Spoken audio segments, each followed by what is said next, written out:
एकदम साधं सिंपल जेवण बिना आमटाचं बनले. आज शुक्रवार आहे, माझ्या आईचा शुक्रवार असतो संतोषी मातेचा. आईचं जेवण जेवायला मिळालं. भाकरी फक्त मी केल्या.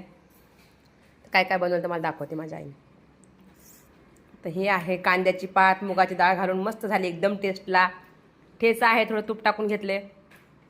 हे आहे बटाट्याचा रस्सा, जे काल बटाटे शिजवले होते त्याला फक्त ते फोडणी देऊन आमच्यासाठी केले. तिनं खात नाही असं शिळं बिळं काही पण. आणि हे भाकरी आहेत. हे पातीचा कांदा आहे. असलं जेवण कोणाकोणाला आवडतं खायला सांगा. चणचणीत झाली ना बटाट्याचा रस्सा, लय चणचणीत झाला एकदम मस्त. या जेवायला.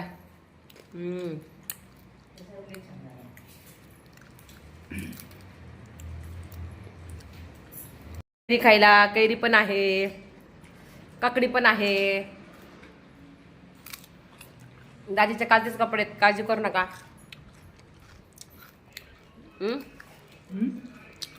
तर आजचं जेवण एकदम भारी आहे. या जेवायला सगळेजण.